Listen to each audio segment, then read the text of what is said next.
It's not about how you live your life in this world. It's not about how you live your life in this world, but it's all about how you will be raised in front of Allah subhanahu wa ta'ala. It is all about how you will be raised. And this alludes us to the point that whatever you die upon is what you shall be raised upon. So let your last deed be your best one. And I want to share a nice story from the students of Shaykh Ibn Baz rahimahullah ta'ala. And the story goes as follows. There was a brother who came overseas. And he came to seek a bachelor's degree in any field. And the natural climate was that this was the first time he got freedom from his family. In his society, people are very religious, very practicing. He couldn't have the fun that he wanted to have.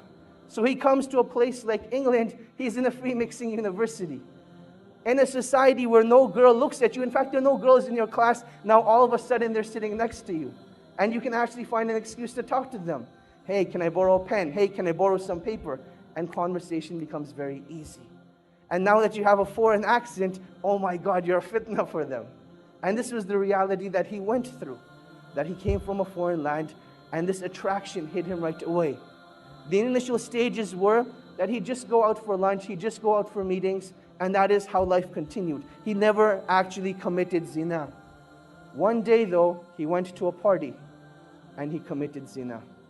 Out of, pure emotion, he committed zina. And when he was done, he just lay there thinking, I have just ruined myself. And he didn't know what to do. He didn't know where to go. He didn't have any close friends that could guide him. He knew that the only place that this guidance that he had known was back in his hometown. He booked a ticket back to Saudi Arabia where he was from. And on his way, he had a stopover in the country of Qatar. While he's in Qatar, he goes to the musalla and he's just crying. And you'll see that this is one of the most awkward situations that you'll have.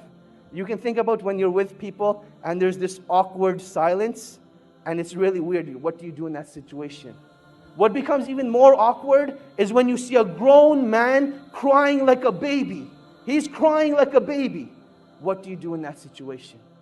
One of the students of Shaykh Ibn Baz rahimahullah, he saw this man. And he goes up to this man and says, oh man, why are you crying? What's wrong? And he explains to him the situation, that I committed zina and I've destroyed myself. And the only way I can get rid of this pain is if I go back and have the hudud implemented on me. This is the only way I will be purified. The student calms the man down and he says, look, don't do anything rash. Let's go back to Riyadh together and we'll deal with the situation. They head back to Riyadh and the man is still crying throughout the whole journey. He feels really bad for what he has done. The student says, look, we've arrived in Riyadh. Go spend the night at home. I will call you in the morning. Just make sure you don't do anything. Don't do anything. Just wait till I call you. The next morning, the student calls Shaykh bin Baz and he asks Shaykh bin Baz, rahimahullah, ya Shaykh, this is what happened. I met this man, he committed zina, and he feels that the only way he can be purified is if he has the hudud implemented on him. Shaykh bin Baz says, tell this man not to turn himself in, but rather the sin has been hidden from the people, continue to hide it.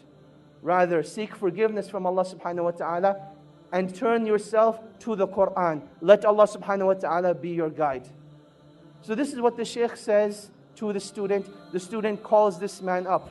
Let's give him a name now. His name was Ahmad.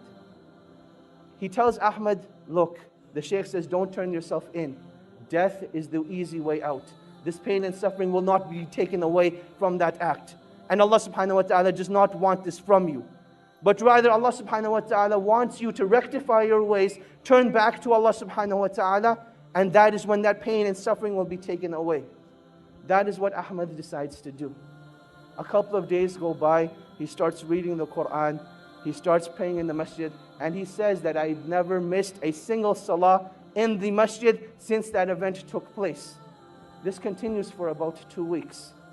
Now this student, he disappeared from the life of Ahmad. There was no contact between him. And then one day, he notices that he has a missed call from Ahmad. He says, later on, I'll give him a call. Another couple of days go by, and Ahmad's house is calling now. His home number is showing up on the Shaykh's phone 5-6 times.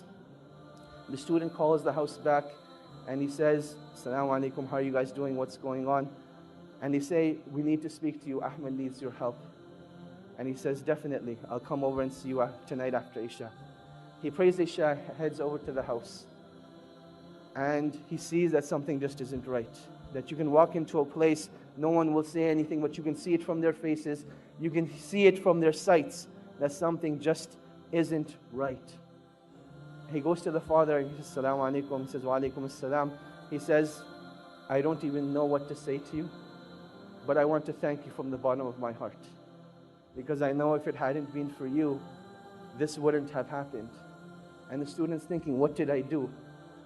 So he says, well, what happened? What are you talking about? And he says, let me show you. He says, Ahmed went and prayed Salatul Isha tonight. And he came back and he came to pray his sunnahs. And he was in his room for a really, really long time. And we went to seek him out. We didn't know what had happened to him. But I want to show you. He took the student to Ahmed's room. And there Ahmed was in sajda. And Allah subhanahu wa ta'ala took his life away at that time. And that is how he passed away. This is the story of an individual, not who was righteous, but this man committed zina, one of the biggest sins in Islam. And this is how Allah subhanahu wa ta'ala took his life away. And inshallah, when he's resurrected, that's the deed he's going to be resurrected on, making sajda to Allah subhanahu wa ta'ala. And that is why when it comes to pain and suffering only becomes negative if it creates a barrier between you and Allah subhanahu wa ta'ala. But it becomes positive. Pain becomes positive, a motivation for you when it brings you back to Allah subhanahu wa ta'ala. And this is what every individual who's going through pain and suffering needs to realize. That this point of pain and suffering is not that Allah subhanahu wa ta'ala wants to punish you, but rather this is a calling from Allah subhanahu wa ta'ala. Oh my slave, come back to your Lord. Oh my slave, this is a reminder for you that I want to bring you back to me. And this is one of the wisdoms of trials and tribulations. That while we call each other on the phone, while we text message each other, the calling of Allah subhanahu wa ta'ala comes through trials and tribulations. And you can react one of two ways. Either you can deal with the pain at that moment and decide to get closer to Allah subhanahu wa ta'ala. Or you can decide to just restrict that pain to yourself, not do anything about it, and then you'll see what it does to your deen.